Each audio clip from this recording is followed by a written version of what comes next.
আমার কেমিস্ট্রি ক্লাসে সকল ছাত্রছাত্রীদের অনেক ওয়েলকাম। আজকে আমি 12-এর 3 নম্বর ক্লাস শুরু করব হ্যালো অ্যালকেন এবং হ্যালো অ্যালিন এই চ্যাপ্টারটার উপরে। আজকে আমি প্রতিস্থাপন বিক্রিয়া সম্পর্কে আলোচনা করব। দ্বিতীয় ক্লাসে প্রতিস্থাপন বিক্রিয়া সম্পর্কে আমি বলেছিলাম।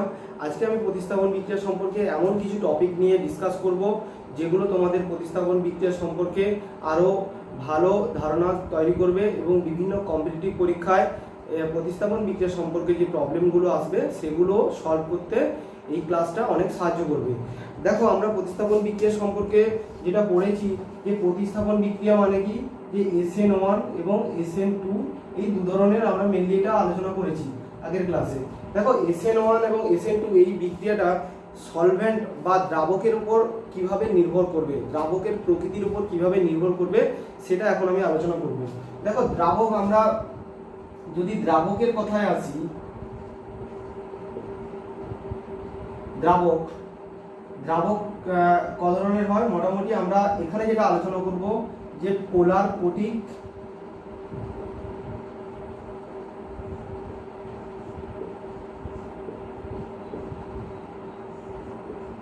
এবং পোলার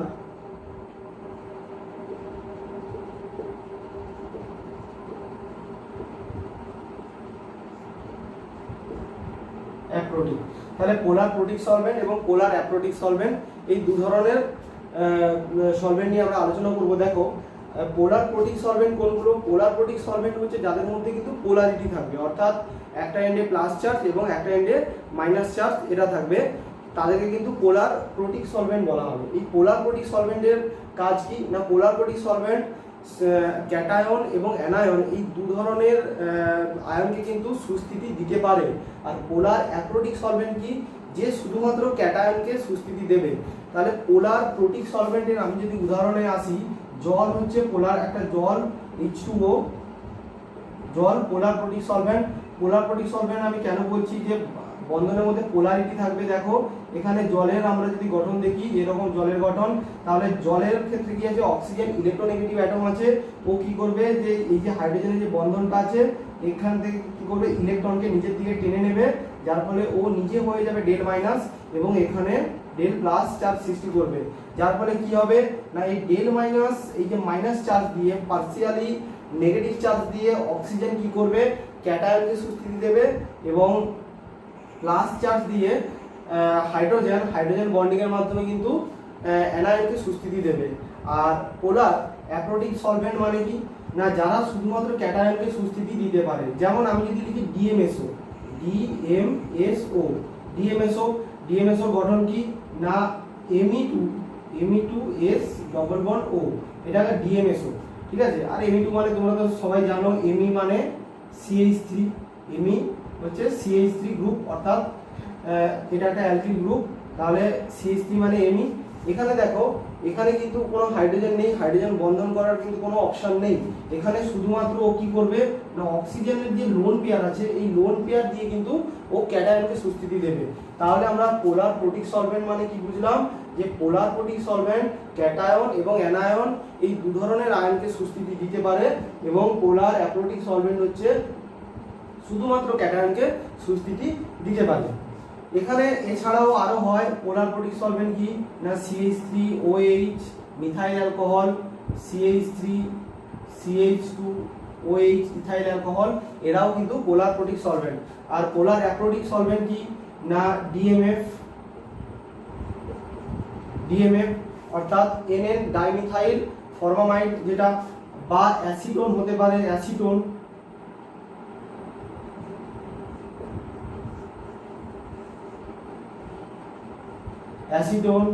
যেটা CH3 C double bond O CH3 acetone, এটাও হতে পারে। এবারে দেখো, ডিএমএফ এর তাহলে গঠন কি হবে না, Me2NCHO, এটা ডিএমএফ। তাহলে পোলার অ্যাপ্রোটিক সলভেন্ট হচ্ছে এইগুলো হয়। আর পোলার প্রোটিক সলভেন্ট জল, ইথাইল অ্যালকোহল, মিথাইল অ্যালকোহল, এগুলো হচ্ছে পোলার অ্যাপ্রোটিক সলভেন্ট। আমি এখানে ক্যাটায়ন ও অ্যানায়নের স্টেবিলিটির কথা বলছি। তাহলে SN1 SN2 তে ক্যাটায়ন ও অ্যানায়নের কোথায় আসছে, ক্যাটায়ন অ্যানায়ন কোথায় আসছে সেটা আমাদের আগে বুঝতে হবে। আমরা যদি মেকানিজমের ক্ষেত্রে আমরা যদি দেখি, আমি যদি প্রথমে SN1 আসি, SN1 বিক্রিয়ার ক্ষেত্রে কি হয় যে কোন সলভেন্টটা খুব ভালো হবে, যে পোলার প্রোটিক সলভেন্ট ভালো হবে না পোলার অ্যাপ্রোটিক সলভেন্ট ভালো হবে, তাহলে SN1 এর মেকানিজম সম্পর্কে প্রথমে আমাদের জানতে হবে।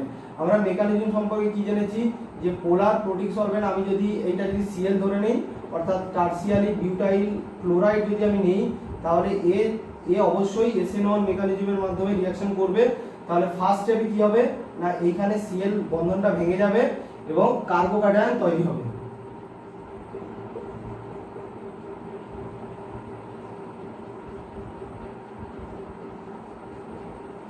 এভাবে একটা কার্বোক্যাটায়ন তৈরি হচ্ছে, এটা কার্বোক্যাটায়ন এবং Cl মাইনাস। দেখো এরা ভেঙে বেরিয়ে যাওয়ার পরে, এখান থেকে Cl বেরিয়ে যাওয়ার পরে কি হয় না একটা ক্যাটায়ন এবং অ্যানায়ন তৈরি হয়, কিন্তু ক্যাটায়ন অ্যানায়ন তৈরি হওয়ার পরে কিন্তু ওরা আলাদা হয় না, ওরা কিন্তু ইন্টিমেট আয়ন পেয়ার হিসেবে থাকে। ইন্টিমেট আয়ন পেয়ার মানে কি না এখানে একটা প্লাস চার্জ হলো, এ তো মাইনাস চার্জ, আমরা জানি যে প্লাস মাইনাস পরস্পরকে আকর্ষণ করে, তাহলে প্লাস মাইনাস কিন্তু এভাবে পরস্পর আকর্ষণ বলের সাহায্যে কিন্তু ইন্টিমেট আয়ন পেয়ার হয়ে কাছাকাছিই থাকবে। তাহলে এইগুলোকে সরাতে হলে তাহলে কোনো সলভেন্টের দরকার যে কিনা ক্যাটায়নকে আলাদা করবে এবং অ্যানায়নকে আলাদা করবে, তাহলে কিন্তু SN1 বিক্রিয়ার হার কিন্তু বাড়বে। তাহলে সেই ক্ষেত্রে আমরা যদি ভাবি যে ক্যাটায়ন এবং অ্যানায়ন দুজনকেই সুস্থিতি দেবে কোন সলভেন্ট, তাহলে সেটা হচ্ছে পোলার প্রোটিক সলভেন্ট। অর্থাৎ পোলার প্রোটিক সলভেন্ট যেমন জল, আমি যদি জলের কথা ভাবি তাহলে পোলার প্রোটিক সলভেন্ট কিন্তু ক্যাটায়ন এবং অ্যানায়নকে সুস্থিতি দেবে। সেই কারণে SN1 বিক্রিয়া কিন্তু পোলার প্রোটিক সলভেন্টের দিলে কিন্তু SN1 বিক্রিয়া ভালো হয়। এবারে কিভাবে একে স্টেবিলিটি দেয়, দেখো এখানে যে ক্যাটায়নটা উৎপন্ন হচ্ছে,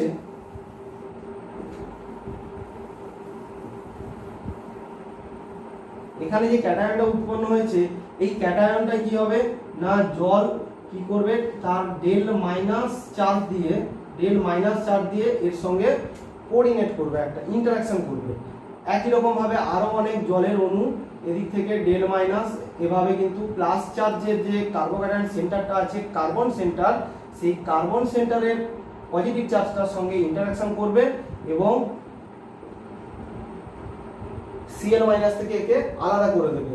একই রকম ভাবে আরো জলের অণু এরাও কিন্তু এরকম ডেল মাইনাস দিয়ে এদের সঙ্গে ইন্টারঅ্যাকশন করার পরে ক্যাটায়নটা কিন্তু আলাদা হয়ে যাবে। আর Cl মাইনাসকে কিভাবে স্টেবিলিটি দেবে, দেখো এখানে Cl মাইনাস আছে, এই Cl মাইনাসের জলের তো হাইড্রোজেন আছে, এখানে হাইড্রোজেন হচ্ছে ডেল প্লাস আর এখানে হাইড্রোজেনও ডেল প্লাস, তাহলে হাইড্রোজেন কি করবে এর সঙ্গে কিন্তু হাইড্রোজেন বন্ধন করবে, হাইড্রোজেন বন্ধনের মাধ্যমে কিন্তু Cl মাইনাসটাকে আলাদা করবে। এটাও ডেল প্লাস, তাহলে এখানে কি হবে না এ ডেল প্লাসও কিন্তু হাইড্রোজেন বন্ধন করবে, অর্থাৎ এখানে হাইড্রোজেন বন্ধন হবে যেখানে অ্যানায়ন সুস্থিতি পাবে, আর এখানে অক্সিজেন তার নেগেটিভ পার্সিয়াল নেগেটিভ চার্জ দিয়ে কিন্তু ক্যাটায়নের সঙ্গে একটা ইন্টারঅ্যাকশন করবে, যার ফলে এখানে যে ইন্টিমেট আয়ন পেয়ারটা হয়ে গেছিল SN1 বিক্রিয়ায় সেটা কিন্তু আলাদা হয়ে যাবে, যার ফলে কিন্তু বিক্রিয়ার হার বাড়বে বা পোলার প্রোটিক সলভেন্টে SN1 বিক্রিয়া অনেক ভালো হবে। তাহলে SN1 বিক্রিয়ার ক্ষেত্রে কোন সলভেন্ট ভালো না পোলার প্রোটিক সলভেন্ট। পোলার প্রোটিক সলভেন্ট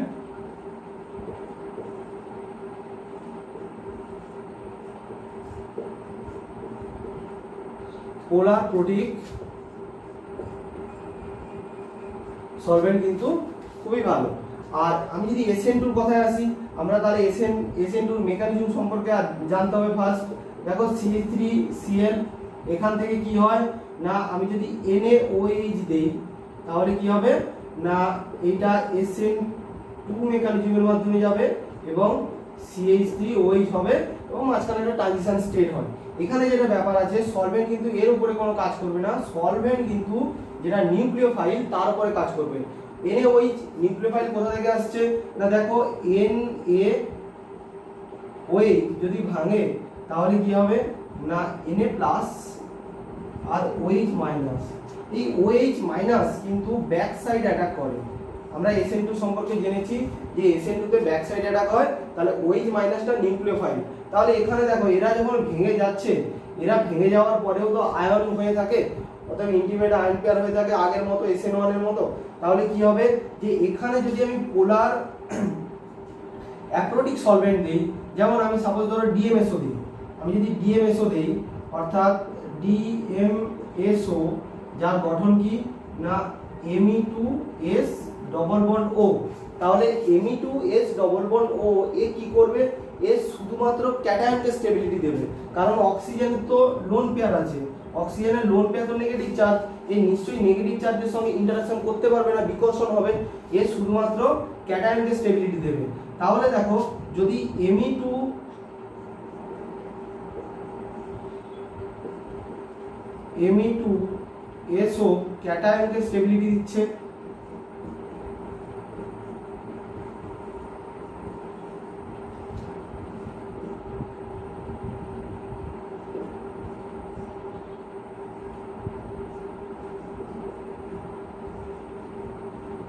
ক্যাটায়নকে স্টেবিলিটি দিচ্ছে, অক্সিজেন তার লোন পেয়ার দিয়ে Na+টাকে স্টেবিলিটি দিয়ে দিল। তাহলে Na+টা এখান থেকে আলাদা হয়ে গেল, আর Na+টা যেই মাত্র আলাদা হয়ে গেল OH মাইনাস কিন্তু মুক্ত হয়ে গেল। আগে কি ছিল OH মাইনাস না Na+ এর সঙ্গে একটা ইন্টারঅ্যাকশনে ছিল, প্লাস মাইনাসের ইন্টারঅ্যাকশনে ছিল, যেই মাত্র DMSO দেওয়া হলো, DMSO কি করবে না Na+টাকে এখান থেকে আলাদা করে দেবে, যার ফলে OH মাইনাসটা মুক্ত হয়ে যাবে, আর মুক্ত যদি হয়ে যায় ও ব্যাক সাইড অ্যাটাক কিন্তু আরো ভালোভাবে করবে। এ যখন ইন্টিমেট আয়ন পেয়ার হয়েছিল তখন কিন্তু ও ব্যাক সাইড অ্যাটাক কিন্তু ভালোভাবে করতে পারছিল না, কারণ ব্যাক সাইড অ্যাটাক করার জন্য একটা স্পিডের দরকার হয়, সেইটা কিন্তু এই আয়ন থাকার জন্য ওর স্পিড কিন্তু কমে যাচ্ছিল। সেই কারণে এখানে যেই মাত্র একে আলাদা করে দিয়েছে ওই মাইনাসটা কিন্তু মুক্ত হয়ে গেছে, সে কিন্তু আরো দ্রুত গতিতে রিঅ্যাকশন করবে। তাহলে আমরা দেখতে পাচ্ছি যে SN2 বিক্রিয়ার ক্ষেত্রে কিন্তু পোলার অ্যাপ্রোটিক সলভেন্টগুলো খুবই ভালো হয়, SN2 বিক্রিয়ার ক্ষেত্রে পোলার অ্যাপ্রোটিক সলভেন্টগুলো খুবই ভালো হয়।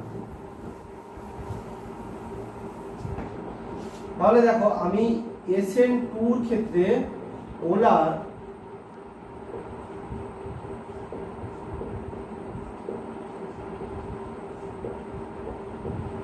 অ্যাপ্রোটিক সলভেন্টের প্রয়োজন। তাহলে এখান থেকে কম্পিটিটিভ পরীক্ষায় প্রশ্ন আসতে পারে যে SN1 এর ক্ষেত্রে কোন সলভেন্টটা ভালো বা SN2 এর ক্ষেত্রে কোন সলভেন্ট ভালো, তাহলে তোমাদের পোলার প্রোটিক সলভেন্ট আর পোলার অ্যাপ্রোটিক সলভেন্ট সম্পর্কে ধারণা থাকতে হবে। পোলার প্রোটিক সলভেন্ট যার মধ্যে ডাইপল থাকবে, তোমরা যদি দেখো যে ডাইপল আছে এবং হাইড্রোজেন আছে তাহলে সেটা পোলার প্রোটিক সলভেন্টের মধ্যেই পড়ে মোটামুটি। যেমন তোমরা কিছু এক্সাম্পল যদি H2O হ্যাঁ বা CH3OH, এগুলো আমি আগেও লিখেছি, CH3CH2OH এরা পোলার প্রোটিক সলভেন্ট।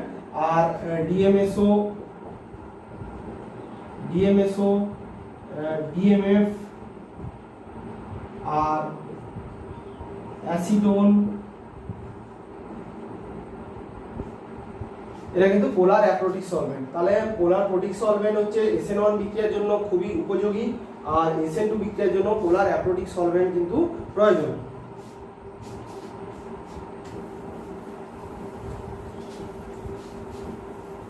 আচ্ছা, এবারে SN1 এবং SN2 বিক্রিয়ার স্টিরিওকেমিস্ট্রি সম্পর্কে আলোচনা করব। স্টিরিওকেমিস্ট্রি মানে কি না কনফিগারেশন। তোমরা স্টিরিওকেমিস্ট্রি সম্পর্কে ডিটেলসে না পড়লেও কিছুটা পড়বে যে কনফিগারেশন কীরকম হয়, একটা মলিকিউল কীরকম ভাবে থাকে, তার অ্যারেঞ্জমেন্ট কীরকম হয় বা তার কতগুলো ফর্ম হতে পারে, সেই সম্পর্কে আলোচনা কিন্তু স্টিরিওকেমিস্ট্রিতে করা হয়। স্টিরিওকেমিস্ট্রি আমি যদি এর আলোচনা করি যে SN1 এর ক্ষেত্রে স্টিরিওকেমিস্ট্রি কী হবে আর SN2 এর ক্ষেত্রে স্টিরিওকেমিস্ট্রি কী হবে। দেখো SN1 এর ক্ষেত্রে যখন একটা কার্বোক্যাটায়ন তৈরি হচ্ছে, এরকম একটা কার্বোক্যাটায়ন তৈরি হয়, আমি সাপোজ 3 ডিগ্রি কার্বোক্যাটায়নের কথা ভাবছি যে SN1 এ কিন্তু এই ধরনের একটা কার্বোক্যাটায়ন তৈরি হয়। তাহলে যেই মাত্র কার্বোক্যাটায়ন তৈরি হওয়ার পরে কি হয় না OH মাইনাস অ্যাটাক করে। তাহলে দেখো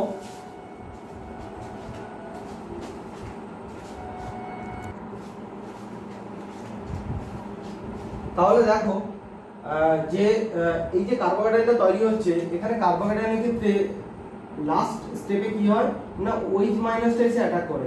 তাহলে OH মাইনাসটা এ সাইড দিয়ে যেমন অ্যাটাক করতে পারে, সেরকম ভাবে একই সম্ভাবনা আছে কিন্তু এই সাইড দিয়ে অ্যাটাক করা। অর্থাৎ দুটো সাইড দিয়ে ও অ্যাটাক করতে পারে। তাহলে দুটো সাইড দিয়ে যদি অ্যাটাক করে, আমি সাপোজ যদি এ সাইড দিয়ে যদি অ্যাটাক করে, তাহলে কি প্রোডাক্ট হবে? তাহলে কি প্রোডাক্ট হবে যে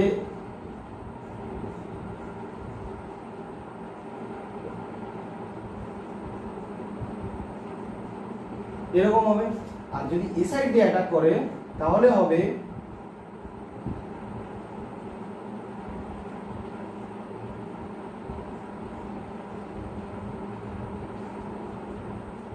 এইটা। তাহলে এই দু ধরনের কিন্তু কম্পাউন্ড তৈরি করতে পারে। SN1 বিক্রিয়ায় এই দু ধরনের তৈরি হয়। এখানে দেখো এই দুটো কিন্তু যে তৈরি হয় এটা কিন্তু 50:50 মানে 1:1 রেশিওতে কিন্তু তৈরি হয়, দুটোরই সম্ভাবনা আছে। তাহলে 1:1 তৈরি হয় এবং যেটা কি হয় না রেসিমিক মিক্সচার তৈরি করে, অর্থাৎ রেসিমিক মিক্সচার তৈরি করবে যেটা কিনা এনানসিওমার। এনানসিওমার মানে কি না তুমি দেখো এখানে তুমি যদি এইটা যদি কল্পনা করো, এই দুটো কিন্তু পরস্পরের একটা মিরর ইমেজ, ঠিক আছে? পরস্পরের কিন্তু মিরর ইমেজ মানে দর্পণের প্রতিবিম্ব। তুমি যদি দর্পণে যদি ফেলো তাহলে এই দুটো কিন্তু পরস্পরের একটা মিরর ইমেজ। আমি যদি এটা যদি এর পাশে লিখি তাহলে আরো ভালোভাবে তোমরা বুঝতে পারবে যে দেখো এইটা OH আছে এখানে, আর এইটা CH3, আর এখানে দুটো CH3 আছে। তাহলে দেখো এখানে যদি আমি একটা মাঝখানে যদি মিরর রেখে দিই, অর্থাৎ একটা আয়না যদি রাখি, তাহলে ভালোভাবেই এটা বোঝা যাচ্ছে যে এইটা কিন্তু পরস্পরের কিন্তু একটা দর্পণের প্রতিবিম্ব, ঠিক আছে? আমি ওইটা একটু ভালো করে লিখলে বুঝতে পারবে আরো ভালো করে। দেখো একটা দর্পণের প্রতিবিম্ব হয়ে গেছে, এরকম যদি হয় এগুলোকে বলা হয় এনানসিওমার, ঠিক আছে?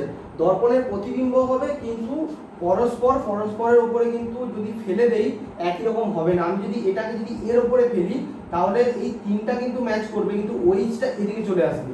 মানে এইটাকে যদি এর উপরে রাখি তাহলে পরস্পর কিন্তু সুপার ইম্পসিবল হবে না, ঠিক আছে? সেই কারণে কিন্তু এটা দর্পণের প্রতিবিম্ব, এই দুটো কিন্তু পরস্পর দর্পণের প্রতিবিম্ব, সেই কারণে এটাকে এনানসিওমার বলা হয়। এবং এনানসিওমারটা কি রেশিওতে হবে? 1:1 রেশিওতে হবে। তাহলে এখানে এবং এইটা এই দুটোকে বলা হয় রেসিমিক মিক্সচার, অর্থাৎ SN1 বিক্রিয়ায় কি তৈরি হয় না রেসিমিক মিক্সচার তৈরি হয়। এনানসিওমার তৈরি হচ্ছে 50:50 বা 1:1 এবং এই দুটোকে বলা হয় রেসিমিক মিক্সচার বা রেসিমাইজেশন বলা হয়। এটাকে পুরোটাকে বলা হয়, ঘটনাকে বলা হয় রেসিমাইজেশন। দেখো তাহলে SN1 এর কি হবে, ক্ষেত্রে কি হবে না রেসিমিক মিক্সচার,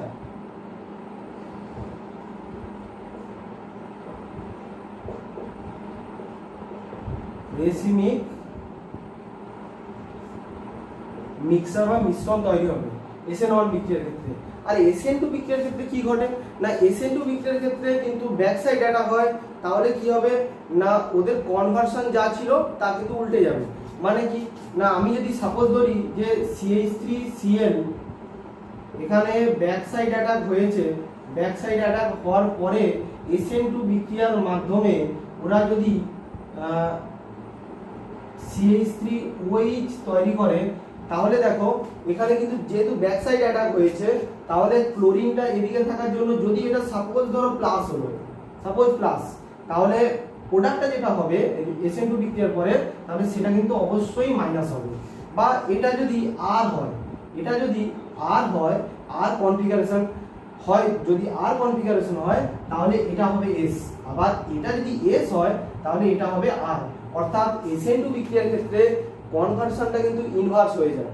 বা এটা যদি D হয়, এটা যদি D হয় আর এটা তাহলে L হবে।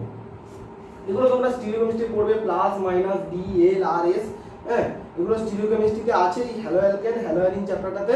তাহলে তোমরা এগুলো আমি পরের একটা ক্লাসে আলোচনা করব।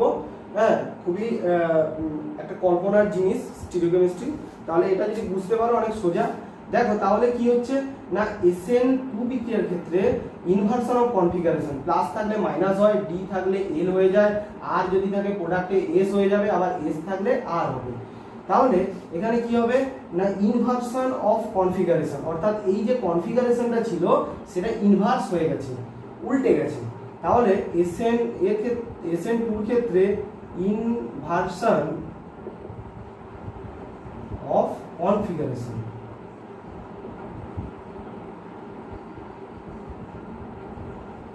তাহলে SN1 এর ক্ষেত্রে আমরা কি দেখলাম, রেসিমিক মিক্সচার তৈরি হবে, দুটো এনানসিওমার তৈরি হবে, যেটা কিনা 1:1 বা 50:50 এই অনুপাতে হবে।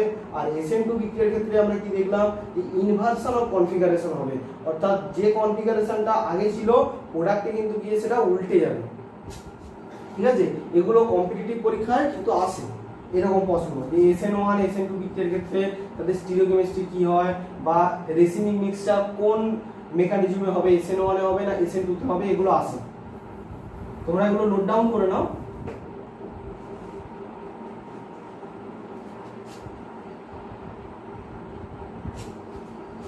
মুছে দিলাম।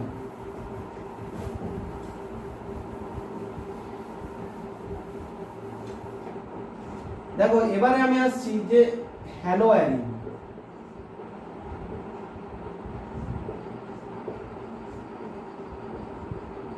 হ্যালোয়ারিনের প্রতিস্থাপন বিক্রিয়া।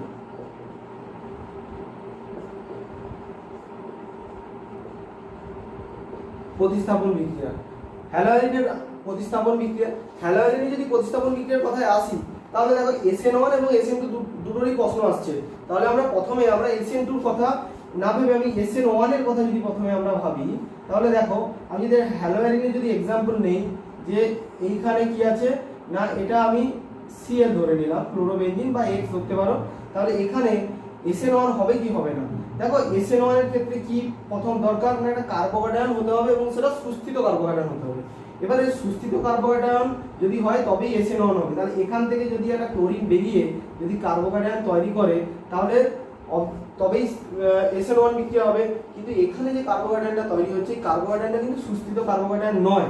তাছাড়াও এখানে কার্বোক্যাটায়ন তৈরি হবে না একটাই কারণে, যে দেখো ক্লোরিন প্রথম কথা কার্বোক্যাটায়ন হওয়া সম্ভব নয়, হ্যাঁ, আর যদিও কার্বোক্যাটায়ন হয় তার সুস্থিতি কম, হ্যাঁ। এবারে দেখো ক্লোরিন কি করে, এখানে কার্বোক্যাটায়ন তৈরি করবে না, কেন না, ক্লোরিনের যে লোন পেয়ার আছে সেই লোন পেয়ার দিয়ে কি করে না, বেনজিন রিং এর সঙ্গে রেজোনেন্স করে থাকে। বেনজিন রিং এর সঙ্গে রেজোনেন্স করে থাকার জন্য কি হয়, যে এইখানে ক্লোরিনের মধ্যে একটা পার্সিয়াল ডবল বন্ডের সৃষ্টি হয়, অর্থাৎ দ্বিবন্ধন চরিত্র চলে আসে। এখানে দেখো এই যে Cl, এটা প্লাস এটা মাইনাস, একই রকম ভাবে আবার রেজোনেন্স করবে, অর্থাৎ বেনজিন রিং এর সঙ্গে ও রেজোনেন্স করে থাকার জন্য এখানে কিন্তু এই পোরশনে কিন্তু একটা ডবল বন্ডের সৃষ্টি হচ্ছে। ডবল বন্ড হয়ে যাওয়ার জন্য এই বন্ধনটা কিন্তু ভাঙতে চায় না। সিঙ্গেল বন্ডের থেকে ডবল বন্ডের শক্তি অনেক বেশি, তাহলে সহজে ভাঙতে চায় না, সহজে না ভাঙলে কার্বোক্যাটায়নই সৃষ্টি হবে না, সেই কারণে SN1 বিক্রিয়া কিন্তু করবে না এটা। ঠিক আছে, তাহলে হ্যালোয়ারিন গুলো SN1 বিক্রিয়া করে না, কারণটা আমি বললাম। এবারে আমি যদি SN2 বিক্রিয়ার কথায় আসি, SN2 বিক্রিয়ার কথায় আসি, SN2 বিক্রিয়ার ক্ষেত্রে কি হবে, আমি আবার ক্লোরোবেনজিনেরই एग्जांपल হিসেবে নিচ্ছি হ্যালোবেনজিন। দেখো এখানে কি আছে, এটা হ্যালোয়ারিন বা হ্যালোবেনজিন, এটাকে কি বলা হয়, ক্লোরোবেনজিন। ক্লোরোবেনজিনের ক্ষেত্রে কি হয় না, এখানে অবশ্যই ক্লোরিনের লোন পেয়ার তো বেনজিন রিংয়ের সঙ্গে রেজোনেন্স করে আছে, কিন্তু SN2 বিক্রিয়া হতে গেলে কি হবে না, ব্যাক সাইড অ্যাটাক করতে হবে। ব্যাক সাইড অ্যাটাক এখানে কি হওয়া সম্ভব, এখানে ব্যাক সাইড অ্যাটাক হওয়া সম্ভব নয়। কারণ কি না, এই যে ব্যাক সাইড অ্যাটাক করার জন্য এখানে যদি ব্যাক সাইড অ্যাটাক করতে হয় একে, তাহলে বেনজিন রিংয়ের দিয়ে ওকে আসতে হবে, যেখানে সম্ভব নয়। কারণ কি না, বেনজিন রিংয়ে যে পাই ইলেকট্রন ঘনত্ব আছে, সে কি করবে, নিউক্লিওফাইলকে বিকর্ষণ করবে। কিভাবে করে, দেখো আমি যদি এটাকে এভাবে যদি লিখি,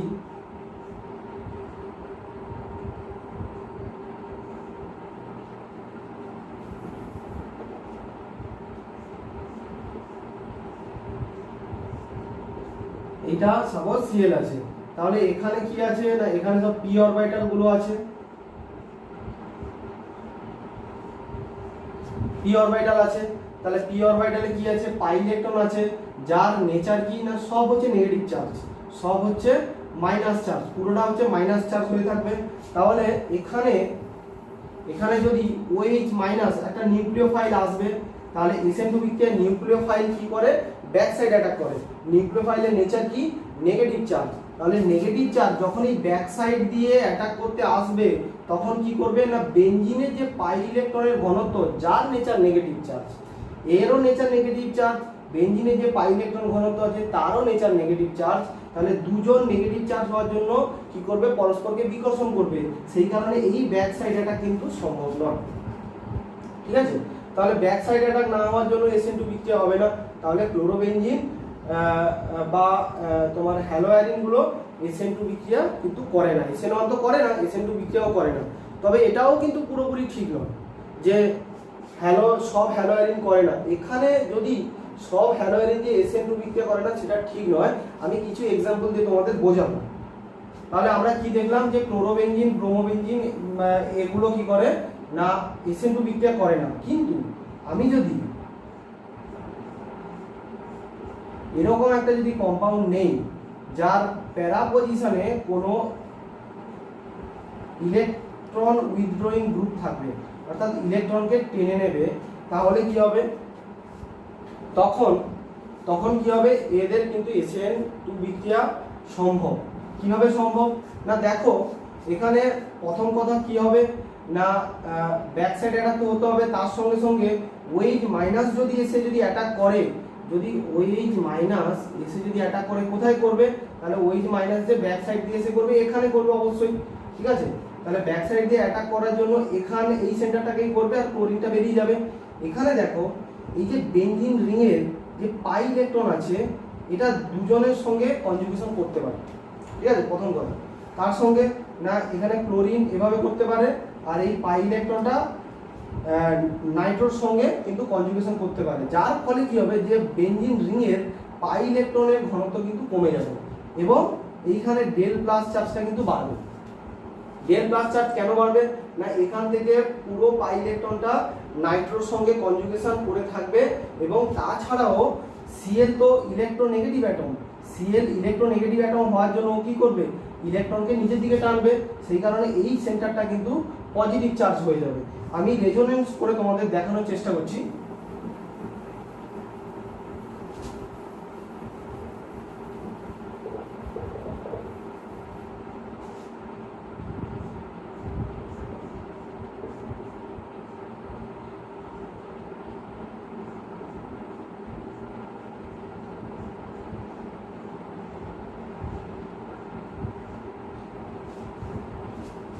এইটা ক্ষেত্রে কি হবে না, পুরো রিংয়ের যে পাই ইলেকট্রন ক্লাউড এবং ক্লোরিনের যে নেগেটিভ লোন পেয়ার, এটা কিন্তু নাইট্রোর সঙ্গে কনজুগেশন করে থাকবে।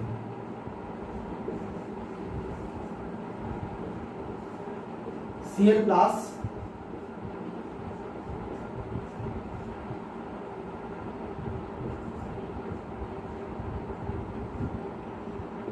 তাহলে এভাবে কনজুগেশন করে থাকার জন্য বেনজিন রিং এর যে পাই ইলেকট্রনের ঘনত্ব অনেকটা কমে যাচ্ছে, তাহলে নিউক্লিওফাইল সহজেই এসে অ্যাটাক করতে পারবে। তাছাড়াও এখানে কি আছে, ক্লোরিন ইলেকট্রোনেগেটিভ অ্যাটম হওয়ার জন্য ও কিছুটা এই যে বন্ধনের ইলেকট্রনকে নিজের দিকে টানবে, যার ফলে